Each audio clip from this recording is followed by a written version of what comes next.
This is your Barbados Today Evening News Update for Tuesday, December 10th. Thanks for joining us. I'm Fernella Wedderburn. The chairman of the Tourism Development Corporation is excited about upcoming tourism projects. Martin Ince suggests it's just what the country needs and the investment will do wonders for the economy. He was speaking to reporters on the sidelines of the corporation's 32nd annual general meeting at the Accra Beach Resort this morning. There's a breath of fresh air blowing in the country. You know, we're very excited about the future. We look forward to seeing the developments, come to fruition. We're very excited of all the plans. I'm not going to comment on the negatives of it, but tourism is key to Barbados, and I think we can't stress that enough. We need to constantly be improving the product that we have. We get a lot of repeat visitors, and they're looking to see Barbados return to beautiful Barbados, and I think that's a role that we play a very large part in. And as the island prepares to welcome new tourism development, Ince stressed that the beautification of Barbados must remain a top priority, saying that the country must not settle for less than excellence in key areas. He noted that the island must maintain its beauty to continue to attract visitors to its shores. I think there are a number of areas that we've slipped on. Certainly Bridgetown is an area that needs some beautification, and I will tell you that TDC, we do have a project on right now that hopefully we should be announcing within the next couple of weeks to reinstall the palms and the iconic garbage cans in Bridgetown. So that's very much in progress. We have done some work in Oystons, as I mentioned, with the bathroom, and we have done a cleanup, as have a number of other agencies. But Oystons has turned into one of the major attractions in this island, and I think as a iconic tourism destination, I think the improvements that can be made. We'll always be looking to improve on what we have. In other news this Tuesday, be your brother's keeper. That's the call from President of the Men's Empowerment and Network Support, Fabian Sargent, who says the island must seriously address the issue of suicide. He was speaking last night as the Heart and Stroke Foundation of Barbados held a panel discussion entitled Men's Risk in 2020, Sexuality, Suicide and Sudden Death. Sargent said people must offer more support to each other. For us to be a lot more effective in our response, whether it be to the issues associated with sexuality, suicide, or even cardiac sudden death, we need to be aware and supportive of those persons around us. As I said, it hit close to me, extremely close to me. And I went through that phase of blaming, pointing fingers, and feeling extremely bad. I can't even talk about it. Probably persons will know that I usually speak about my sister being killed at the hands of her husband, but I don't think I ever spoke about the fact that I stopped him from committing suicide 3 weeks prior to that. And eventually, he took her life. And after that incident, then we get to realize everything was set up in place. He had everything, all the I's dot, T's crossed. He got rid of all of his prized possessions. He put everything in place before he committed that heinous act. At the same time, occupational therapist Lennox Rochester urged men to pay more attention to their mental health. He said that far too often men silently struggle with the pressures of life.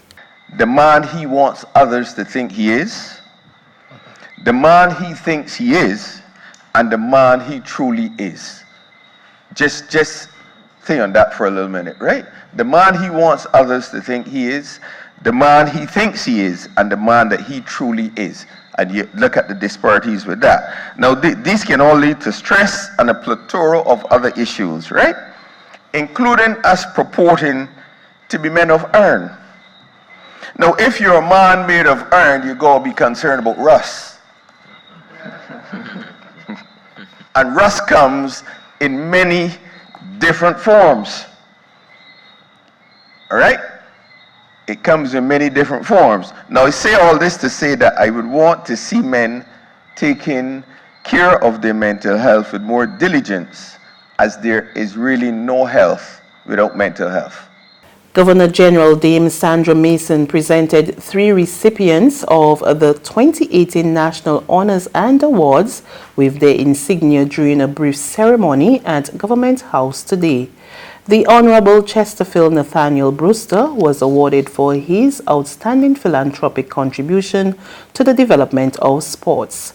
Susan Magnier received her insignia for her outstanding philanthropic contribution in the area of child welfare, while Derek Alexander Smith was awarded for his outstanding philanthropic contribution to special needs education on the island. Following the presentation of insignias, the Governor General presented the representatives of 5 local charities with the Maria Holder Memorial Trust 10th anniversary grants. The charities included the Channel Creative Arts and Training Center, Barbados Boy Scouts Association, Ermine Holmes Community Trust, Royal Commonwealth Society Barbados Branch, and the Girl Guides Association of Barbados. Each charity received $2,000. There's regional and international news after this short break. Festive Friday at the Bridgetown Night Market at Pelican Craft Center. Kick off the weekend this Friday from 4 p.m. to midnight with loads of food, drinks, and entertainment. Get ready for Crop Over with the Rhythm Root Street Parade. Party like it's Kadooman Day on the street around Pelican Village with costume reveler, music, and more. It's Festive Friday. It's Festive Friday at the Bridgetown Night Market at Pelican Village Center from 4 p.m. to midnight. Admission free.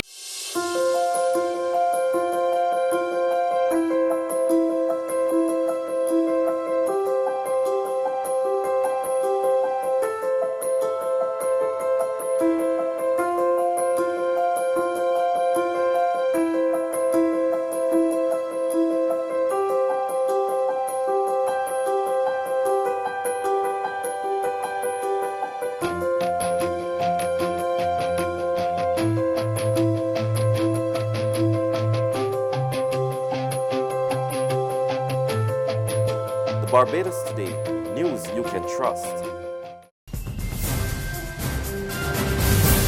To regional happenings, the Office of the Children's Advocate is set to meet with members of the judiciary following an article in the Jamaica Gleaner. The article revealed that children deemed uncontrollable are being locked away in prison without a hearing or legal representation. TVJ's O'Shane Masters has the story. Under Section 24 of the Child Care and Protection Act, a child deemed uncontrollable can be placed in the custody of the Department of Correctional Services. But an article in the Sunday Gleaner suggests children deemed uncontrollable are being locked away in prison without a hearing or legal representation. Children's advocate Diane Gordon Harrison says in cases when the child is without legal representation, the presiding judge should inform the Office of the Children's Advocate, OCA, after which the matter would be put off. She explains that the OCA would later intervene to ensure due process is followed. First, we'd have to gather the statistics to see what exactly does the full picture look like, look at what are some of the issues that are causing these orders to still be made, particularly without the presence of legal representation. So we'll be making some inquiries just to see exactly what the full picture looks like, certainly across the island, since this is what the report is pointing to. Well, I mean, this is something that's priority. So while I don't like giving specific timelines to say in 1 or 2 days, rest assured it's something that will be getting our attention within very short order. She has also expressed disappointment that the correctional order for juveniles remains on the books despite promises by legislators to remove it. She argues that children considered to be uncontrollable should be psychologically assessed and sent to a special facility instead of being placed in custody.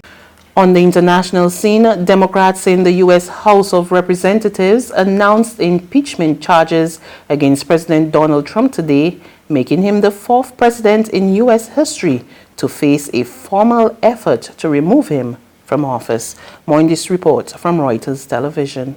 The House Committee on the Judiciary is introducing 2 articles of impeachment charging the President of the United States, Donald J. Trump, with committing high crimes and misdemeanors. After a months-long investigation, Democrats announced formal charges against President Donald Trump on Tuesday that accuse him of abusing power and obstructing justice, making him only the 4th U.S. president in history to face impeachment.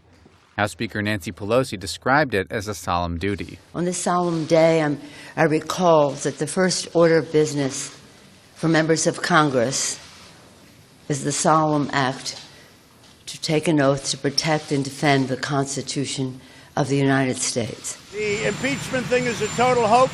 Democrats accused Trump of abusing his power by pressuring Ukrainian President Volodymyr Zelensky to launch investigations into his political rival Joe Biden and into an unfounded theory that Ukraine meddled in the 2016 election, while withholding military aid and a White House meeting. Judiciary Chairman Jerry Nadler. It is an impeachable offense for the President to exercise the powers of his public office to obtain an improper personal benefit while ignoring or injuring the national interest. That's news. But for the very latest, visit us at www.barbadostoday.bb.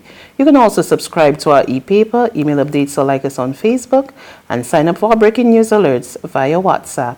We're also on Izumi Media and bus terminals, as well as screenplay at supermarkets and gas stations near you. And you can also hear us on Mix 96.9 FM and Capital Media HD 99.3 FM. I'm Fernella Wedderburn. Good evening.